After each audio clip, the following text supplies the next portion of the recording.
Well, good afternoon, everyone. Looking back at the film on Saturday, a couple things really showed up. One, we played really physical, really hard. We competed really well. I thought did some really good things up front on the offensive line. When a kid rushes for over 200 yards, you're doing some really good things, and we stayed committed to the run. That was something that was really going to be important to us, was staying committed to the run, so that we could keep the ball as long as we kept it. And then on defense, a couple of turnovers were huge. I thought the play that Des Purnell made when they were driving to score again was a huge play in plus territory to get that ball back. A play by Jacob Parrish, getting an interception was really good. Our front seven is playing really well. We're playing hard in the secondary. We're making some plays. We're not making probably as many as we would like to make, and still our focus it needs to be on eliminating the explosive play, and that's what some of the things that we're going to do this week. With our practices, we'll have some good-on-good K-State versus K-State. We'll have some young guys, K-State versus K-State, and we'll also push the envelope and start working on some Oklahoma State. Trayshawn Ward, RJ Garcia, do you think you'll have those two back? Yeah, I do. Neither one practiced yesterday, but our hope is that both of them are back at least sometime limited, either today, tomorrow, or Thursday, the 3 days we're practicing. And some guys that are kind of playing through some pain right now. Do you decelerate those guys a little bit this week? Yeah, you have to try to get healthy. This is our one shot at trying to get ourselves as healthy as we can, but we also need, continuity with the O-line. It'd be easy to say we should shelve Duff. You can't. He needs continuity with the offensive line. Be easy to say let's give Austin Moore and Dez all the time off. They need continuity with Jake Clifton, and so we won't probably have as many reps for those guys because of the young guys' work that we'll do in the middle of practice. But they're also not going to have what they've typically had on a Saturday of getting a lot of that time off. I was going to ask, you kind of alluded to it there. Are there any true freshmen that you might push a little bit more these next 2 weeks to be ready for more action? Yeah, we're going to push them all. Austin Romaine's the easy one that I thought played really well on Saturday, fit in well. We're going to push all these young players because whether it's on special teams or a spot player on offense or defense at a variety of spots, we're looking at some other guys to be able to contribute. On Saturday, a big chunk of your receiving targets were running back or tight ends. What do you have to do to kind of get the receivers more involved? Whatever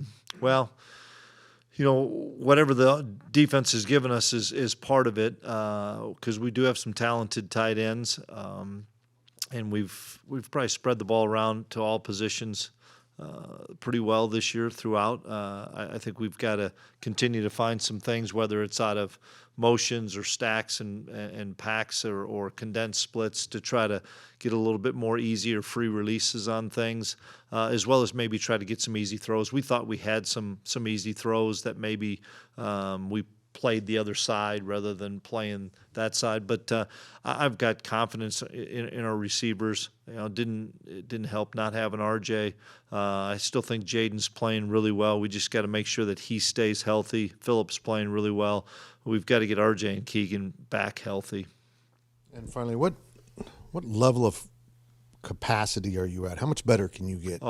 We need to get a lot better, and we have the ability to get a lot better across the board. Even, I think we're playing well at linebacker, but I think we can continue to get better. I think we're really playing well at defensive end, but somebody like Duke could say I missed a sack that I probably could have had. I think across the board, there's not a position that we're saying we've maxed out or peaked, and that's what we talked about here in the team meeting on Monday. Is had a really good win over a really good UCF team, but we're not playing at all to where we think we need to be consistent in this league or to go where we want to go. Everybody's got to play a little bit better. What do you think the plan is for Jake Clifton at linebacker once he gets totally up to speed? He's going to have to be that Swiss Army knife. He really is. We've got Austin and Dez that are playing really high level right now. And then we're putting an awful lot on a true freshman in Austin Romaine, but he can handle it. Bo Palmer, I think, is getting better and better. He's made some tackles on special teams that we know that he's fully back from his injury. So I think Jake's going to have to be a guy. Maybe it's a third down inside back, or maybe it's a base down outside back, or something that we had some discussion about on Sunday of how we can best utilize him.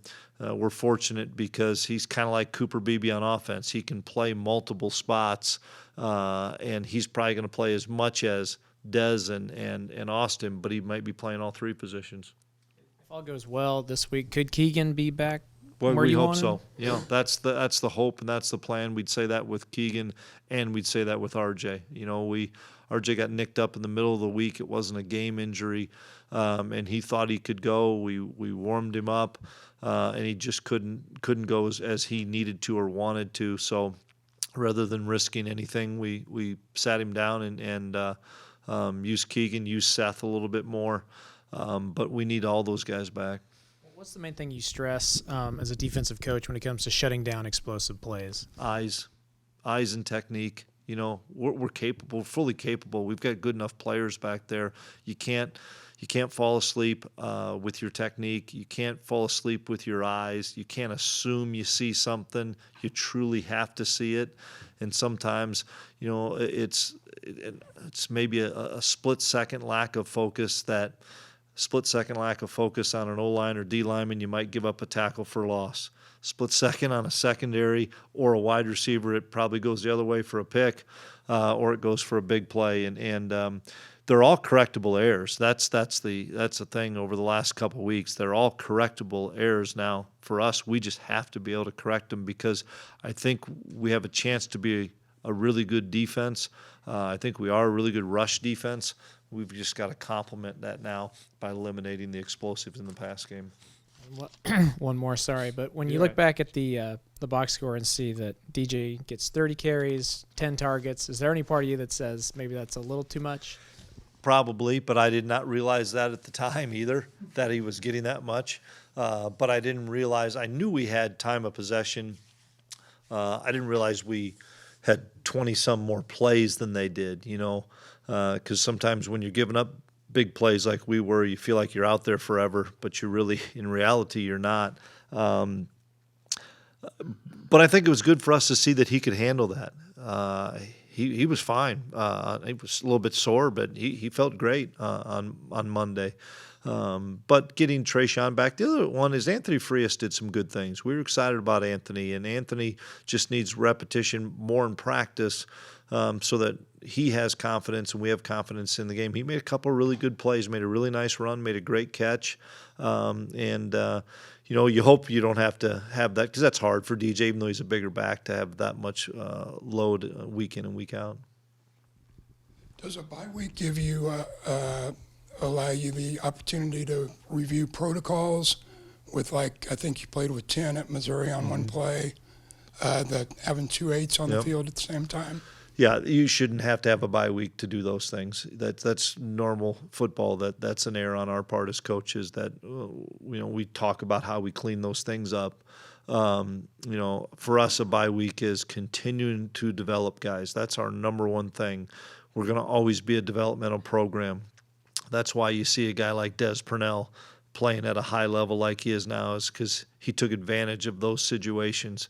Carver Willis took advantage of those situations. DJ Giddens took advantage of those situations where you weren't the main guy and you got a chance to practice our stuff, not off of a card, not off of a scouting report, but just K-State versus K-State. That's the number one thing for us in an open week, is to keep finding more and more players, maybe for 23, maybe for 24, and then kind of reassess where we're at from a scouting report standpoint. Are we doing too many things out of this formation? What are we doing on 1st and 10 on a play calling, either side of the ball, as well as kind of shore up all the special teams, whether it's alignment errors, assignment errors, and there's only so much time, but practicing an onside kick where they don't onside kick it and they kick it deep like they did to Phil. Doing those situations, punting it from out of back of our own end zone. I mean, we're just trying to hit every area you can, But you also got to do what we talked about when we first started here was how do you keep Austin Moore, Cooper Beebe, those type of guys fresh? And was there a particular emphasis that allowed Jake Clifton to get back on the field so quickly? Great training staff for starters, great doctors that performed the procedure, and a kid that really worked his tail off that didn't want to miss very much football.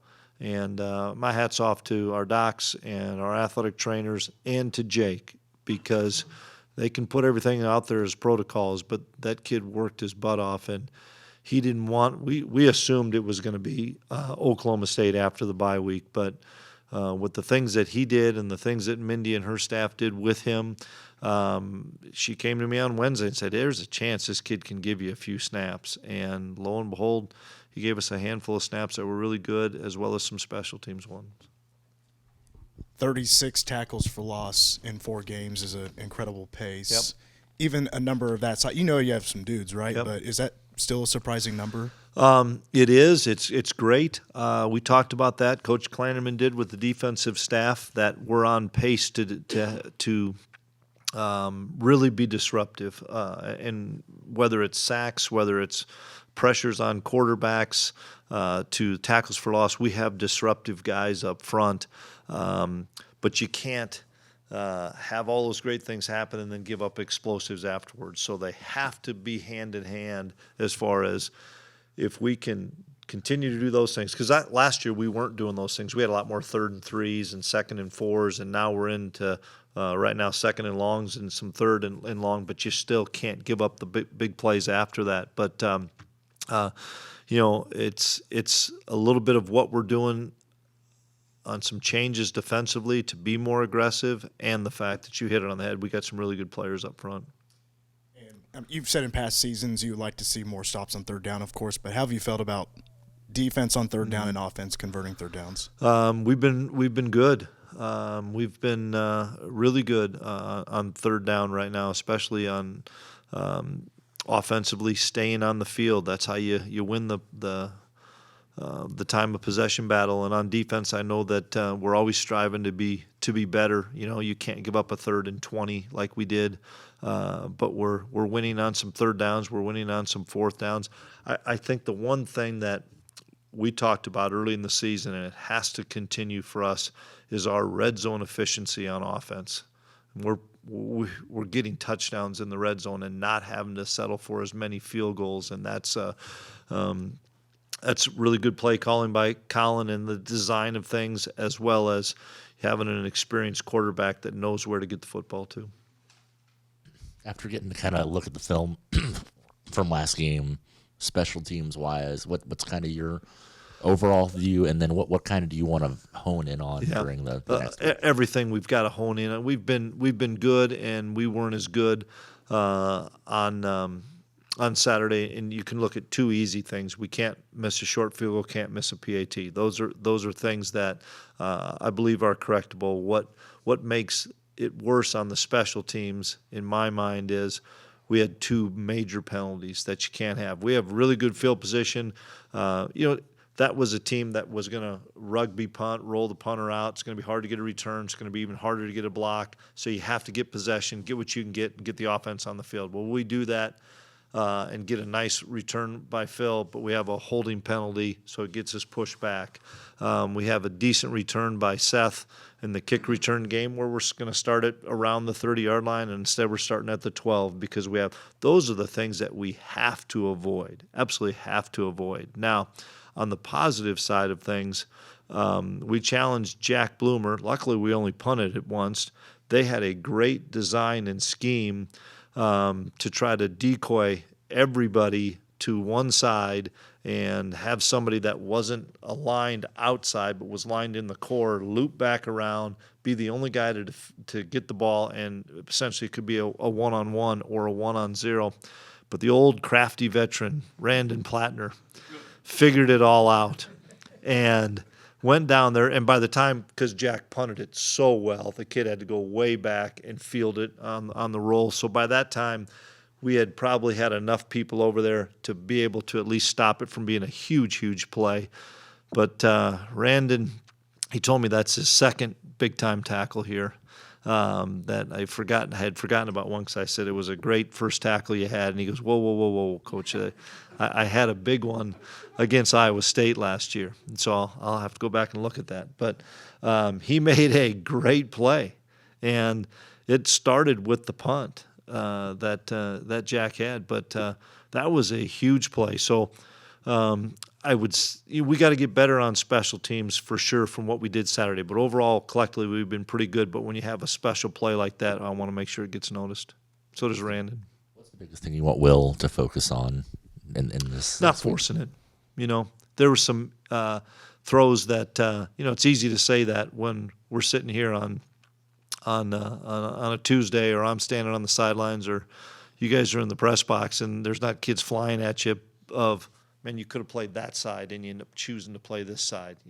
Those things go through your mind, as well as, you know what, it's 1st and 10, don't knife it in there. Let's throw it away. We'll get to 2nd and 10 and not. We've got to eliminate the turnover that we've had. And he's always overcome it because he's made 10 times more plays with his legs, with his arm, than the one mistake he's made each game. And I thought their kid did a great job beating us to the spot and making a really good pick. But that's something we have to avoid. But I also got to be careful of, I don't want him to do that, don't want him to make those mistakes. But his aggressiveness is what's led to us getting so many points. You went all off season thinking you were going to be able to count on Keegan Johnson and Garrett Oakley being considerable weapons. Yep. You lose them right before the season. Did that kind of throw things upside down for the offense? Well, it just put more pressure on Sennett and more pressure on us trying to find ways to get the ball to Ben, and then probably put a lot of reps and miles on Phil and on RJ. The not the huge surprise, but the really good surprise was how much Jaden had improved.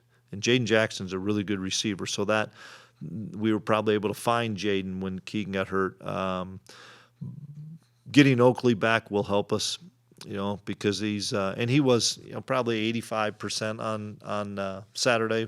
He'll be 100% by the time we get to the game, as long as there's no setbacks. And Will Swanson's playing really well, so it just gives us another body out there that can stretch the field.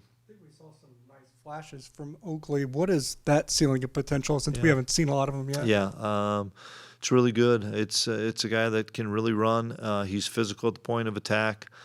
He catches the ball well.